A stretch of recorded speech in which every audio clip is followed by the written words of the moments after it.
Hello students, I am Alka Jain. वाक्य के भेद के पार्ट 1 में हम लोग ने अर्थ के आधार पर वाक्य सीखे थे। अब हम लोग रचना के आधार पर वाक्य के भेद आज पढ़ेंगे।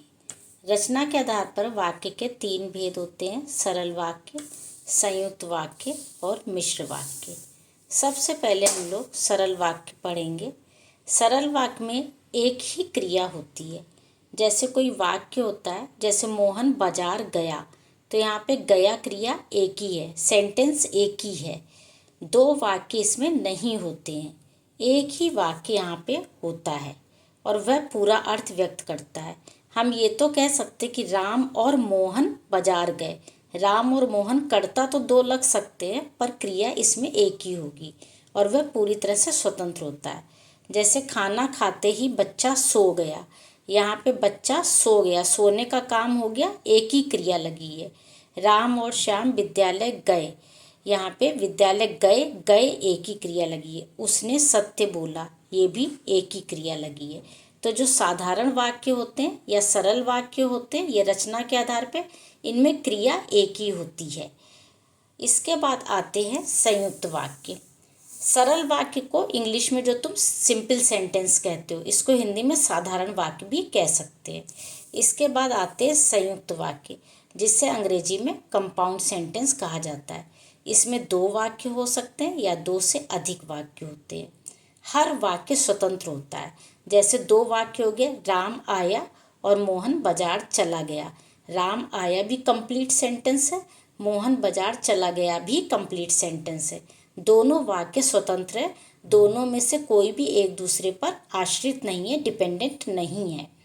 तो इसमें 2 वाक्य भी हो सकते हैं, 2 से ज़्यादा भी होते हैं और ये समुच्चय बोधक से जुड़े होते हैं। समुच्चय बोधक जैसे लेकिन से, और से, जिसे तुम अंग्रेजी में कंजक्शंस कहते हो। इसमें जैसे और से जुड़ेंगे 2 वाक्य, और, तथा, एवं और वा, यानी AND एंड होता है ना, एंड की हिंदी हुई और, तथा, एवं और वा। इन चारों शब्दों से जो जुड़ रहा है वाक्य, वो संयुक्त वाक्य कहलाएगा।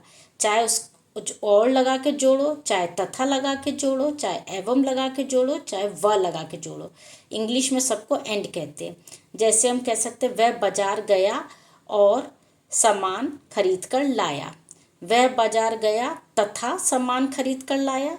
वह बाजार गया एवं सामान खरीद कर लाया। वह बाजार गया व सामान खरीद के लाया। चारों में से कोई भी शब्द लगा सकते हैं और इन शब्दों को लगाकर जो 2 वाक्य जुड़ेंगे उन्हें संयुक्त वाक्य कहेंगे। फिर अगली बात है लेकिन, किंतु, परंतु, पर और मगर से जुड़कर जो वाक्य जुड़ते हैं 2, वो भी संयुक्त वाक्य होते हैं। इनको इंग्लिश में बट कहते हैं। जैसे वह बाजार गया लेकिन कुछ भी खरीद कर नहीं लाया। वह बाजार गया किंतु कुछ भी खरीद कर नहीं लाया। वह बाजार गया परंतु कुछ भी खरीद कर नहीं लाया। वह बाजार गया पर कुछ खरीद कर नहीं लाया। वह बाजार गया मगर कुछ खरीद कर नहीं लाया। यानी ये सब अंग्रेजी के शब्द बट की हिंदी है। इनमें से कोई भी शब्द लगाकर हम किसी 2 वाक्यों को जोड़ेंगे, दोनों वाक्य स्वतंत्र होंगे। जैसे हमने कहा वह बाजार गया, ये भी कंप्लीट है। बीच में लेकिन लगा दिया, किंतु लगा दिया, परंतु लगा दिया, पर लगा दिया, मगर लगा दिया, और इसके बाद का जो हिस्सा है वह कुछ खरीद कर नहीं लाया वाक्य, ये भी कंप्लीट है। तो ऐसे वाक्यों को संयुक्त वाक्य कहते हैं। फिर ये जुड़ते अतः और इसलिए से। वह स्कूल गया इसलिए उसने पढ़ाई की। वह स्कूल गया अतः उसने पढ़ाई की। अतः और इसलिए से भी जुड़ते हैं, अथवा और या से भी जुड़ते हैं। खाना खा लो या बाजार चले जाओ। खाना खा लो अथवा बाजार चले जाओ, और या फिर से भी जोड़ देते हैं। इस तरह से संयुक्त वाक्य में हमें क्या क्या ध्यान रखना, 2 वाक्य जो और, तथा, एवं, वा, यानी AND एंड की हिंदी से जुड़ते हैं, और जो BUT बट की हिंदी से जुड़ते हैं, जो अतः इसलिए से जुड़ते हैं, जो अथवा और या से जुड़ते हैं, या जो या फिर से भी जुड़ जाते, या फिर ऐसे भी जुड़ जाते। तो ऐसे वाक्यों को हम संयुक्त वाक्य कहते हैं। इसके बाद संयुक्त वाक्य के कुछ उदाहरण भी हम देख सकते हैं।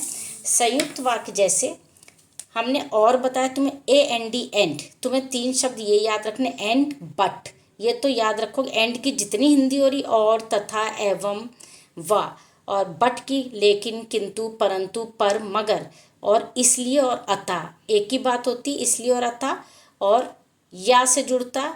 और जैसे ये हमने एक फिर भी बताया तुम्हें, केक बाहर जाकर ले आओ या फिर ऑनलाइन मंगा लो, या फिर से भी जुड़ते हैं।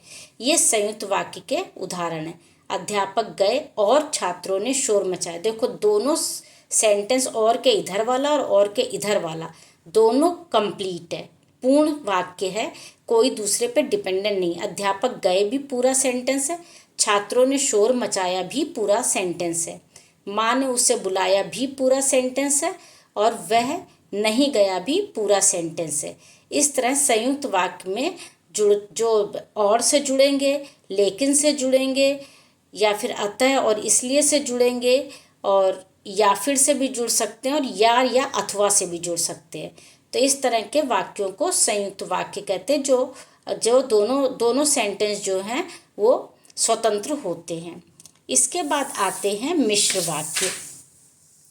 मिश्र वाक्य में एक से अधिक वाक्य इसमें भी होते हैं जैसे संयुक्त वाक्य में होते हैं, लेकिन इसमें एक मुख्य वाक्य होता है, बाकी बचे वाक्य आश्रित होते हैं। जैसे हमने अगर अभी ये बोला, जैसे ही वह क्लास में आया, और अब हम चुप हो जाएं, जैसे ही वह क्लास में आया, तो तुम्हें लग रहा होगा कि हम आगे भी कुछ बोलेंगे। जब तुम्हें लग रहा है कि सेंटेंस इनकम्प्लीट है तो आगे भी कुछ बोलेंगे, यानी ये वाला वाक्य किसी पर निर्भर है। तो जैसे ही हम क्लास में आए, बच्चे खड़े हो गए, तो अब सेंटेंस कंप्लीट हुआ। तो मिश्र वाक्य में एक मुख्य वाक्य होता है और बाकी उस पर आश्रित होते, डिपेंडेंट होते हैं, और ये समुच्चय बोधक से जुड़े होते हैं। की से जुड़ेगा, क्योंकि से जुड़ेगा, और जब, तब, जैसे, वैसे, जा वाले जितने शब्द होते हैं ना, जैसे, तैसे, जो ही, वैसे ही, जहाँ, वहाँ, यद्यपि, तथापि, यदि, तो, इनसे ये वाक्य जुड़ते हैं। और इसमें तुम्हें देख के, जैसे हमने कहा, जिस लड़की ने नीली साड़ी पहनी है, अब हमने इतना बोला तो तुम्हें लग रहा है ये सेंटेंस आधा है। अगर हम इसे कंप्लीट कर दें, जिस लड़की ने नीली साड़ी पहनी है वह मेरी बहन है, इसमें एक मुख्य वाक्य और बाकी आश्रित वाक्य। ये अभी हमने तुम्हें 2 सेंटेंस वाला ही समझाया है, 3 या 4 सेंटेंस भी हो सकते हैं।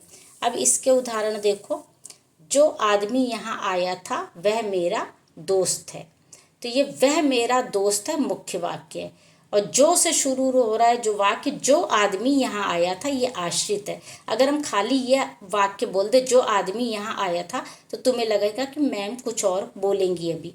तो जो आदमी यहाँ आया था वह मेरा दोस्त है, इसमें मुख्य वाक्य वह मेरा दोस्त है, और ये आश्रित वाक्य। ऐसे, मैं जानती हूँ कि वह झूठ बोल रहा है, तो यहाँ पे मैं जानती हूँ वाक्य मुख्य वाक्य है। फिर यहाँ पे तुम्हें जहाँ वाले, जा वाले शब्द वाले बहुत आते, जहाँ, जब, जो ही, जैसे, यद्यपि, इस तरह के। जहाँ वह रहता है वह बहुत सुंदर जगह है, ये जो हमने तुम्हें रेक्टेंगल शेप में डाल दिया वो मुख्य वाक्य। वह बहुत सुंदर जगह मुख्य वाक्य, इस पर डिपेंड कर रहा है जहाँ वह रहता है। वह बहुत खुश था क्योंकि उसे नौकरी मिल गई, इसमें क्योंकि शब्द भी मिश्र वाक्य में यूज़ किया जाता है।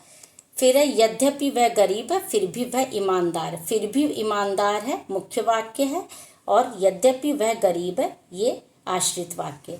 तो मुख्य रूप से तुम्हें यह ध्यान रखना है, संयुक्त वाक्य और मिश्र वाक्य में, सिंपल साधारण वाक्य तो तुम्हें पता है, सरल वाक्य में एक क्रिया होती है और कर्ता तुम्हारे राम और श्याम ऐसे हो सकते, क्रिया एक ही होगी।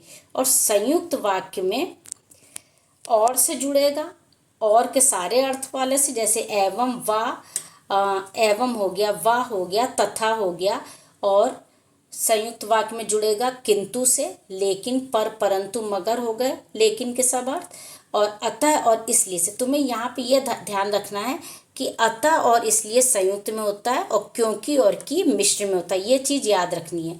दूसरी तुम्हें ये बातें तो याद रहेंगी, जब, तब, जैसे, तैसे, इस तरह के जो शब्द आते हैं, जब, जो ही, जहाँ, वहाँ, वो सब मिश्र वाक्य में होते हैं। तो इस तरह से आज के वीडियो में हमने तुमको सरल संयुक्त और मिश्र वाक्य को परिभाषित कर दिया है। अब अगले जो हम वीडियो डालेंगे, पार्ट 3 डालेंगे, उसमें हम इनको एक दूसरे में परिवर्तित करना सिखाएंगे। जैसे सरल से संयुक्त में कैसे परिवर्तित करें, संयुक्त से मिश्र में कैसे करें, मिश्र से सरल में कैसे परिवर्तन करें, जिसे वाक्य रूपांतरण कहते हैं या वाक्य परिवर्तन कहते हैं। तो इसमें अगर आपको कोई समस्या आ रही हो तो कमेंट बॉक्स में ज़रूर से अपनी क्वेरी लिखिएगा, तभी मैं समझ पाऊँगी कि मुझे क्या और आपको बताना है। चैनल को सब्सक्राइब कीजिएगा, लाइक कीजिएगा। धन्यवाद।